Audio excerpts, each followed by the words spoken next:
En esta continuidad a nuestro atlas nos centraremos en el estudio específico de las aurículas tanto derecha como izquierda, del ventrículo derecho y del ventrículo izquierdo. De igual manera veremos a la aorta, quien es la arteria de mayor diámetro del cuerpo humano que va a emerger del corazón y va a transportar la sangre hacia los tejidos del organismo. Nos centraremos en el sistema linfático, el cual es una parte vital del sistema inmunitario junto con el timo, la médula ósea, el vaso, las amígdalas, el apéndice y las placas de Peyer en el intestino delgado. Así que comencemos.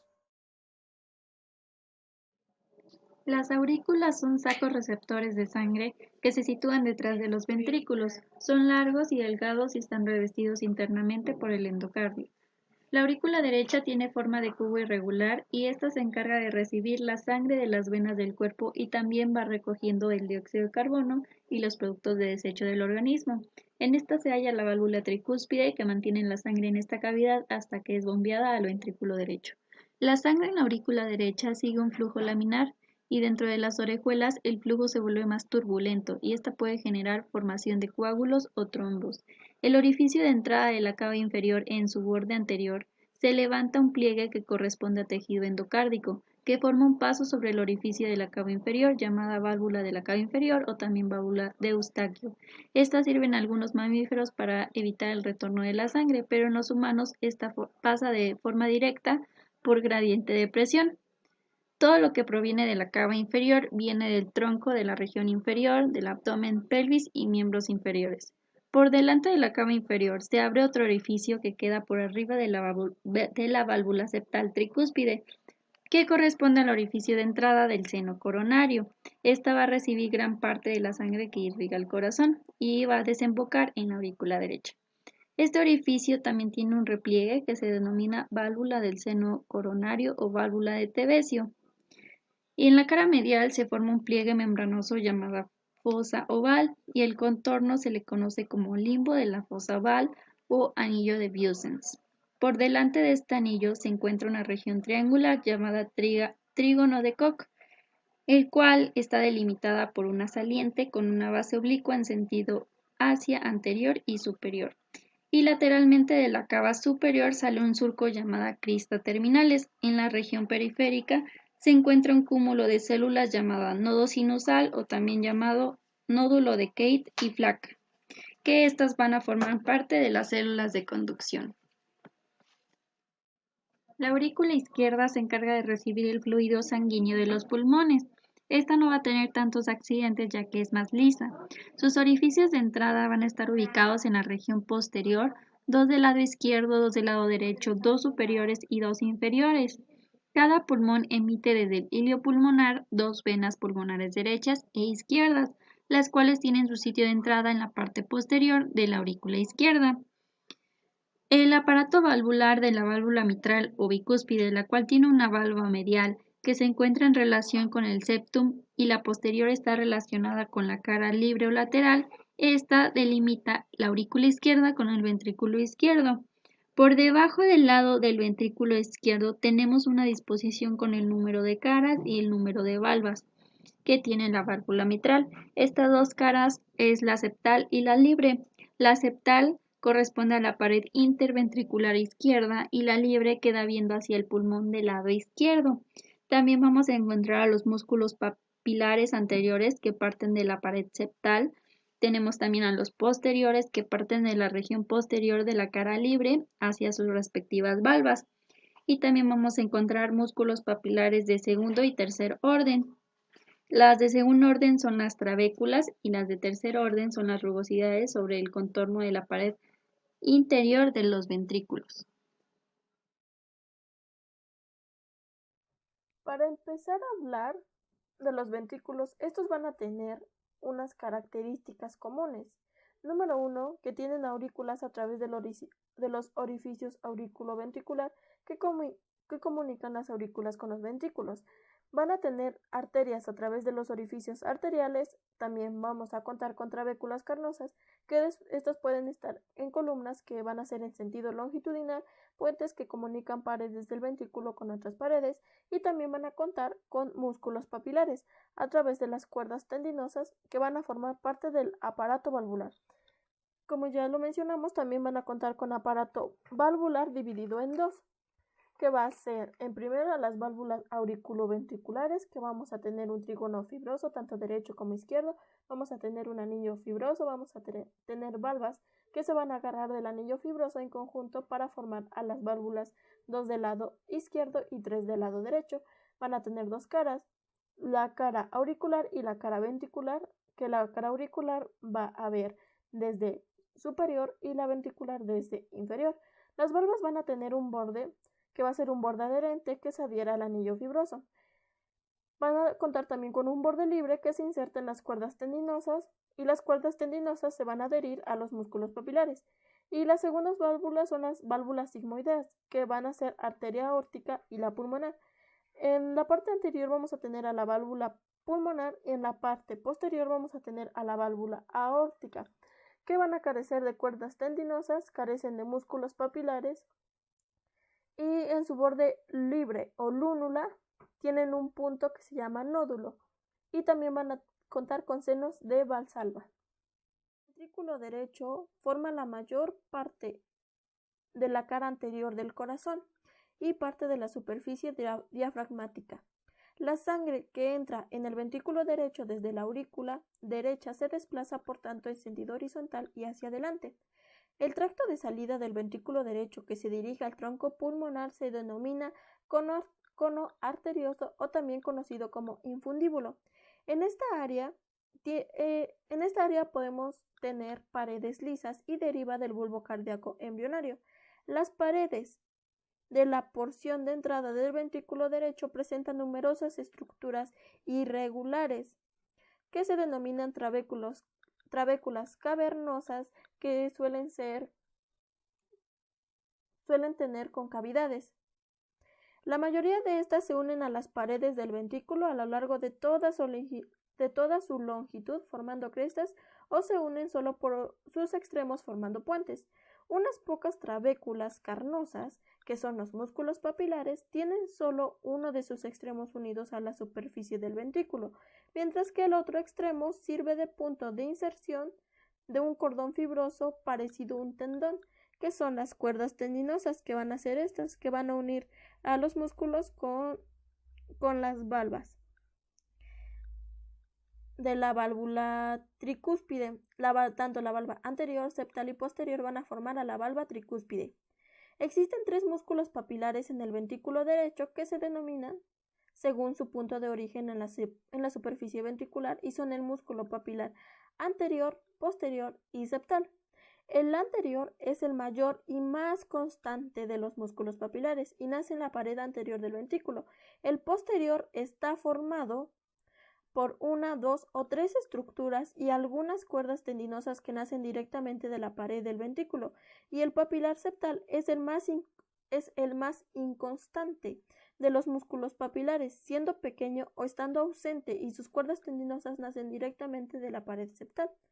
Una trabécula singular o especializada, que en este caso va a ser la trabécula septomarginal o banda moderadora, forma un puente entre la parte inferior del tabique interventricular y la base del músculo papilar anterior. La trabécula septomarginal incluye una porción del sistema de conducción cardíaco. También podemos tener que aquí tenemos al tronco pulmonar, que en este caso el tronco pulmonar no es parte del ventrículo, sino que es la conexión con el ventrículo. Y también vamos a tener una cresta supraventricular que va a indicar el final de la parte ventricular y el inicio del cono arterioso. Podemos decir que en el ventrículo derecho va a mandar sangre al pulmón y es el que va a manejar el volumen. El ventrículo izquierdo contribuye a las capas anterior, diafragmática y pulmonar izquierda del corazón y forma parte del vértice. La sangre entra en el ventrículo izquierdo a través del orificio auriculoventricular izquierdo y fluye hacia adelante en dirección del vértice. La cámara tiene forma cónica, es más larga que el ventrículo derecho y tiene la capa más gruesa del miocardio. El tracto de saliva, o bien llamado el vestíbulo aórtico, es posterior al infundíbulo del ventrículo derecho, tiene paredes lisas y deriva del bulbo cardíaco embrionario. Las trabéculas cavernosas del ventrículo izquierdo son finas y delicadas a diferencia del ventrículo derecho. El aspecto general de las trabéculas con crestas y puentes musculares es similar del ventrículo derecho. También existen músculos papilares junto con las cuerdas tendinosas. Se suelen observar dos músculos papilares en el ventrículo izquierdo, que es el músculo papilar anterior y el músculo papilar posterior, y son mayores que los del ventrículo derecho. En posición anatómica, el ventrículo izquierdo es algo posterior al derecho. El tabique interventricular forma, por tanto, la pared anterior y parte de la pared derecha del ventrículo izquierdo. El tabique consta de dos partes, una parte muscular y una parte membranosa. En la porción muscular es gruesa y forma la mayor parte del tabique, mientras que la porción membranosa es la parte más fina y superior del mismo. Se puede considerar una tercera porción del tabique, la zona auroventricular, debido a su posición por encima de las valvas septales de la válvula tricúspide. Esta localización superior hace que parte del tabique se encuentre entre el ventrículo izquierdo y la aurícula derecha. Podemos decir que sus paredes son más gruesas y este ventrículo va a conectar con la aorta. Este lleva sangre a todo el cuerpo y, a diferencia del derecho, esta cavidad es menos amplia y va a manejar la presión, mientras que el ventrículo derecho va a manejar el volumen. La arteria aorta va a ser el vaso de mayor calibre de todo el organismo y va a contener una pared muy gruesa y con un alto contenido elástico, la cual va a surgir del ventrículo izquierdo y se va a dirigir hacia la derecha y posicionándose por detrás de la arteria pulmonar.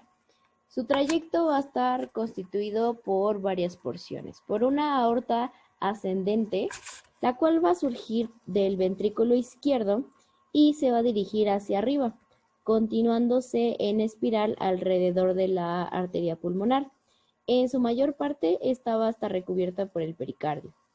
El arco de la aorta, este trayecto va a describir a una curva de concavidad inferior y va a caminar hacia atrás, desviándose así hacia la derecha para poder alcanzar las proximidades del flanco izquierdo de T4.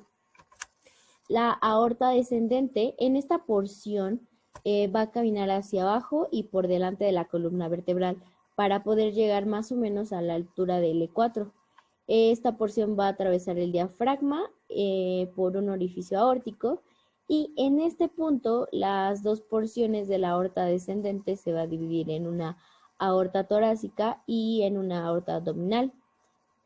La arteria coronaria va a surgir en la porción ascendente de la aorta. La arteria o tronco brachiocefálica va a surgir a nivel del arco aórtico, marchando hacia arriba y dividiéndose en dos ramas, la arteria subclavia derecha y la carótida común derecha. La arteria carótida común izquierda va a surgir en continuación del tronco brachiocefálico y la arteria subclavia izquierda va a surgir en el callado de la aorta después de la carótida común izquierda. En la aorta torácica descendente vamos a encontrar ramas viscerales, las cuales van a irrigar el esófago, las pleuras, el pericardio y arterias bronquiales para poder vascularizar el pulmón. Las ramas parietales o arterias intercostales van a surgir de las caras laterales de la aorta y de la aorta torácica, marcando hacia afuera, y van a penetrar los espacios intercostales para poder recorrerlos hacia adelante y vascularizar a toda la pared de la caja torácica. También van a caminar en el canal subcostal de las costillas, por debajo y por encima de los nervios de la vena intercostal.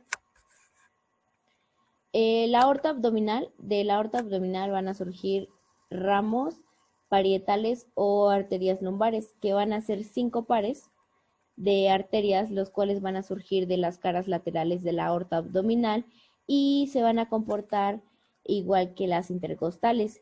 Van a rodear por atrás y por delante toda la pared del abdomen, incluyendo a las arterias del diafragma. Las ramas viscerales se van a encontrar en pares e impares y van a tener la función de las vísceras que van a irrigar a los pares suprarrenales, renales y gonadales, e impares, como lo es el tronco celíaco que va a surgir debajo del diafragma, y las arterias mesentéricas superiores e inferiores que van a surgir de la cara anterior de la aorta abdominal.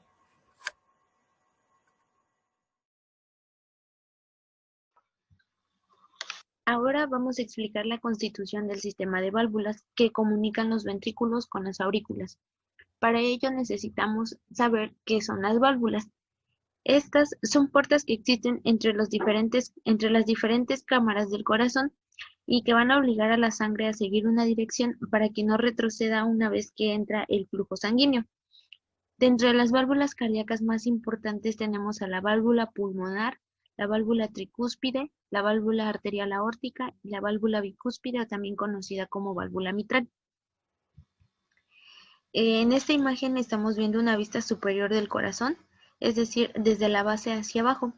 Cada ventrículo tiene 2 grupos de válvulas y las válvulas tienen orificios auriculoventriculares ocupados por válvulas que a su vez comunican las aurículas con los ventrículos. Van a ser 2, una del lado derecho que comunica la aurícula derecha con el ventrículo derecho y se llama orificio auriculoventricular tricúspide. Se le denomina así porque va a estar constituido por 3 valvas, mientras que la del lado izquierdo se llamará orificio auriculoventricular bicúspide, porque va a estar constituido por 2 valvas. Los otros 2 orificios que comunican a los ventrículos son los orificios arteriales. El que está más posterior, que es el que estamos viendo, es el orificio arterial aórtico, que es el que comunica con el ventrículo izquierdo. Y el que está más anterior, sería es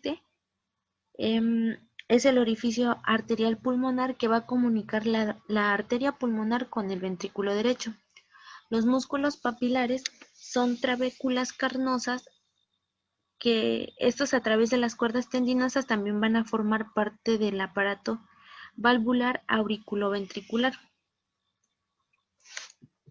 El aparato valvular está constituido por las válvulas auriculoventriculares, como ya habíamos mencionado, y estas tienen en su plano medio unas bandas fibrosas que forman los trígonos fibrosos. El trígono fibroso derecho, que es el que está entre el orificio bicúspide y el tricúspide, estaría en esta posición, y el trígono izquierdo, que está anterior al orificio bicúspide. Luego tenemos un gran anillo que está hecho de tejido denso o fibroso, y de este anillo fibroso es de donde se van a agarrar las valvas, que son las que en conjunto van a formar a las válvulas. Estas válvulas tienen 2 caras, una cara que ve hacia la aurícula y una cara que ve hacia abajo, hacia los ventrículos, que sería la cara ventricular. Entonces, en este corte podemos ver la válvula auriculoventricular bicúspide, porque como ya mencionamos va a estar constituido por 2 valvas. Estas valvas a su vez van a tener 2 bordes, uno al que le vamos a llamar borde adherente porque es el que se va a adherir al anillo fibroso y va a rodear el orificio, y también tiene un borde libre que se le denomina así, pero no es tan libre del todo porque de aquí se van a insertar las cuerdas tendinosas, que también son parte del aparato valvular. Estas cuerdas tendinosas a su vez se van a adherir a los músculos papilares, que son los que se ven aquí, aunque También se puede decir que hay un cierto grupo de cuerdas tendinosas que van a llegar directo a la pared de los ventrículos. Las válvulas semilunares, como ya mencionamos, van a ser la arterial aórtica y la pulmonar. La que va a estar situada anterior va a ser la válvula pulmonar y la que está situada posterior va a ser la válvula aórtica. En este corte podemos ver un ejemplo de la válvula aórtica que, como ya sabemos, entonces va a estar situada en el ventrículo izquierdo. Estas, a diferencia de las auriculoventriculares, van a carecer de músculos papilares, por lo que también van a carecer de cuerdas tendinosas. Van a tener un borde que se adhiere a la pared de la aorta, que es el borde adherente, y también van a tener un borde libre que aquí va a recibir el nombre de lúnula. Esta lúnula en el centro va a tener un punto que se le va a denominar nódulo, y cuando estas valvas se cierran, los 3 nódulos van a quedar al mismo nivel. Y por último tenemos esta concavidad o un espacio que va a quedar en la cara arterial de las válvulas sigmoideas. En esta cavidad se va a acumular la sangre y se les va a llamar senos de Valsalva. Ahora, ¿cómo funcionan estas válvulas? Bueno, en la fase de llenado se llenan los ventrículos, y van a estar abiertas las válvulas auriculoventriculares, pero las sigmoideas se van a encontrar cerradas. En la fase de contracción isovolumétrica, las válvulas sigmoideas van a seguir cerradas, pero también se van a cerrar las auriculoventriculares. Aquí es cuando va a ocurrir el primer ruido cardíaco y el miocardio pues se va a encontrar contraído. En la fase de eyección, las válvulas sigmoideas se van a abrir y las auriculoventriculares se van a mantener cerradas. Y en la fase de relajación isovolumétrica, las aurículas se vuelven a llenar y aquí se va a dar el segundo ruido cardíaco.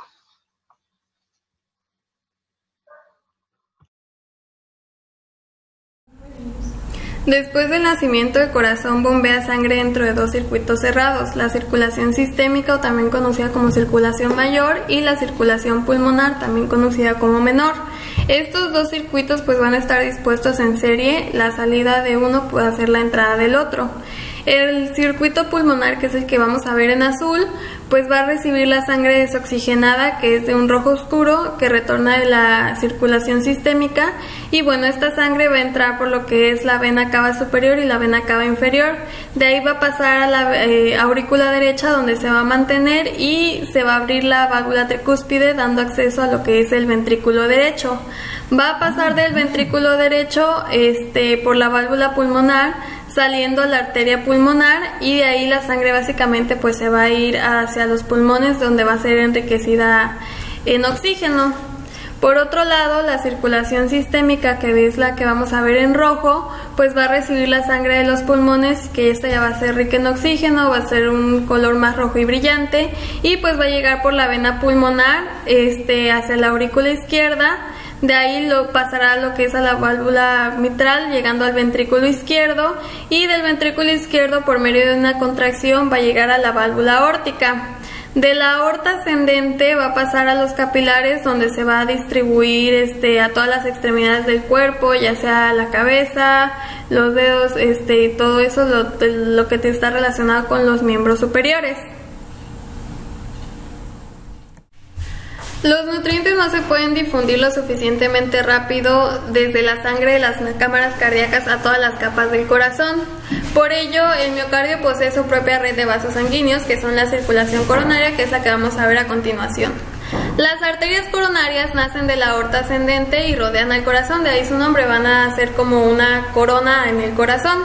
Proporcionan sangre oxigenada al miocardio, y cuando el corazón se contrae va a fluir muy poca sangre por estas, ya que son comprimidas casi hasta cerrarse. Sin embargo, cuando el corazón se relaja, la elevada presión de la aorta permite la circulación de la sangre a través de las arterias coronarias hacia los capilares y luego hacia las venas coronarias. Las arterias coronarias, que son estas que estamos viendo, van a, empezando por la coronaria izquierda, pues va a pasar por debajo de la orejuela izquierda y se va a dividir en las ramas interventricular anterior y circunfleja. La rama interventricular anterior, que va a ser esta que vemos aquí, o arteria descendente anterior, también se le puede denominar así, se encuentra en el surco interventricular anterior y proporciona sangre oxigenada a las paredes de ambos ventrículos. Por su parte, la rama circunfleja, que es la que vemos por este lado, un poco más lateral, va a recorrer el surco coronario y distribuye sangre oxigenada a las paredes del ventrículo y la aurícula izquierda. Por otra parte, tenemos a la coronaria derecha, que va a ser esta, que va a dar pequeñas ramas a la aurícula derecha, que van a ser los ramos auriculares, y de ahí discurre por debajo de la orejuela derecha y se divide en las ramas marginal e interventricular posterior.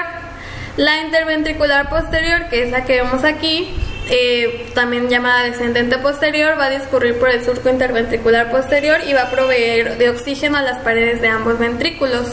Por otro lado, la otra rama, que es la rama marginal, se encuentra en el surco coronario y transporta sangre oxigenada hacia el miocardio y el ventrículo derecho. Gran parte del cuerpo pues va a recibir sangre de ramas provenientes de más de una arteria, y en los lugares donde dos o más arterias irrigan a la misma región y se conectan entre sí, pues se le conoce como anastomosis, y estas pues van a proporcionar rutas alternativas para que la sangre llegue a un determinado tejido u órgano. Así es como también el miocardio va a poder recibir suficiente oxígeno aun cuando una de sus arterias coronarias se haya parcialmente obstruida. Por otra parte, vamos a tener a las venas coronarias, que van a ser, una vez que la sangre pasa a través de las arterias coronarias, va a llegar a los capilares, donde se va a liberar el oxígeno y los nutrientes al miocardio, y de ahí se va a recoger el dióxido de carbono y productos de desecho, y de ahí vamos a llegar a lo que son las venas coronarias, que son estas que vemos aquí. La mayor parte de la sangre desoxigenada al miocardio va a drenar en lo que es el seno coronario, que va a ser esta porción de aquí, y esta sangre desoxigenada pues va a desembocar en la aurícula derecha. Las principales venas tributarias del seno coronario, pues vamos a ver principalmente a la vena cardíaca, que va a estar aquí, va a discurrir por el surco interventricular posterior, va a drenar las áreas irrigadas por el ramo interventricular posterior de la arteria coronaria derecha en los ventrículos derecho e izquierdo. También tenemos a la vena cardíaca mínima, que va a ser esta, y esta pues se va a encontrar en el surco coronario y va a drenar las cavidades derechas. Por otro lado, tenemos a las venas cardíacas anteriores, que van a drenar, estas pues van a drenar el ventrículo derecho y desembocan directamente en la aurícula derecha. Aquí las podemos ver, y también vamos a ver a la gran vena cardíaca. El sistema linfático está compuesto por un líquido llamado linfa, los vasos linfáticos que van a transportar la linfa, diversas estructuras y órganos formados por tejidos linfáticos y la médula ósea. Este sistema contribuye a la circulación de los líquidos corporales y ayuda a defender el cuerpo de aquellos agentes que provocan enfermedades. La mayoría de los componentes del plasma sanguíneo pues van a filtrar a través de las paredes de los capilares del sistema linfático para formar el líquido intersticial, y una vez que el líquido intersticial ingresa a los vasos linfáticos se le denomina linfa. Esa es la principal diferencia que hay entre estos líquidos. Y bueno, la principal, otra de sus principales diferencias es la ubicación. El líquido intersticial se encuentra entre las células, mientras que la linfa se ubica dentro de los vasos y los tejidos linfáticos. El sistema linfático, como lo vemos aquí, va a ser demasiado extenso, por lo tanto también va a tener muchas funciones importantes, y las tres principales que podemos tener va a ser el drenaje de exceso de líquido intersticial, ya que los vasos linfáticos pues van a drenar este exceso de líquido de los espacios tisulares hacia la sangre. También va a transportar los lípidos de la dieta. Los vasos linfáticos pues también se encargan del transporte de lípidos y vitaminas liposolubles que se absorben a través del tubo digestivo. También una de las más importantes, que es el desarrollo de la respuesta inmunitaria, ya que el tejido linfático pues va a iniciar las respuestas específicas dirigidas contra microorganismos o células anormales determinados. Los vasos linfáticos pues van a nacer como capilares linfáticos, aquí los podemos ver, y se encuentran en los espacios intracelulares y se van a presentar un extremo cerrado, a diferencia de los capilares sanguíneos. Pero también, así como los capilares sanguíneos, pues van a converger una forma para formar las vénulas y luego las venas. Estos capilares linfáticos pues se van a unir para formar vasos linfáticos más grandes, cuya estructura se asemeja a la de las venas pequeñas, aunque pues son paredes más delgadas y tienen una mayor cantidad de válvulas. A intervalos a lo largo de los vasos linfáticos pues va a haber ganglios linfáticos a través de los cuales pues va a fluir la linfa. Y bueno, estos ganglios linfáticos van a ser órganos encapsulados en forma reniforme, o sea, de riñón. Y en la piel los vasos linfáticos pues se van a disponer en el tejido subcutáneo y suelen seguir el mismo trayecto que las venas. Y estos pues también, los que van a ser viscerales pues generalmente siguen la misma dirección que las arterias y forman plexos alrededor de ellas. Va a haber tejidos que van a carecer de los capilares linfáticos, que van a ser los tejidos avasculares, como por ejemplo el cartílago, la epidermis, la córnea, entre otros. Y también otros que no van a tener capilares linfáticos, pues va a ser el sistema nervioso central, parte del vaso y la médula ósea. En cuanto a la formación y la circulación de la linfa, pues vamos a ver que la mayor parte de los componentes del plasma, como los nutrientes, gases y las hormonas, pues se van a filtrar con facilidad a través de las paredes capilares para formar el líquido intersticial. Y pero va a ser pues mayor la cantidad de líquido que va a abandonar los capilares sanguíneos que la que va a retornar para una reabsorción. Por eso los vasos linfáticos pues van a drenar el líquido filtrado en exceso, que son aproximadamente 3 litros por día, para transformarlo en linfa. Y puesto que la mayoría de las proteínas plasmáticas son demasiado grandes para abandonar los vasos sanguíneos, el líquido intersticial solo contiene una pequeña fracción de ellos, o sea, no se encuentran tantas proteínas en este líquido. Y bueno, las proteínas que pueden salir del plasma no pueden retornar a la sangre por difusión, ya que la gradiente de concentración, es decir, la mayor cantidad de proteínas en los capilares sanguíneos y menor cantidad afuera, pues se va a poner este movimiento. No obstante, pues sí vamos a ver que las proteínas pueden desplazarse con rapidez a través de los capilares linfáticos, que tienen una mayor permeabilidad, y así formar parte de la linfa. Por lo tanto, una función muy importante de estos vasos linfáticos pues es devolver a las proteínas plasmáticas perdidas y pues el plasma de la circulación sanguínea. Al igual que las venas, pues los vasos linfáticos van a contener válvulas que van a asegurar el desplazamiento unidireccional de la linfa, o sea que nada más vaya hacia un solo lado. Y la circulación del líquido discurre desde los capilares sanguíneos, sangre, o sea de la sangre, hacia los espacios intersticiales, ahí se va a conocer como líquido intersticial. De ahí va a ir a los capilares linfáticos, que ahí ya se va a conocer como linfa, va a ser de aquí se va a conocer como linfa. De ahí a los conductos linfáticos y concluye con la confluencia de las venas yugular interna y subclavia de la sangre, que va a ser por este lado. En esta parte pues ya se le va a conocer como sangre.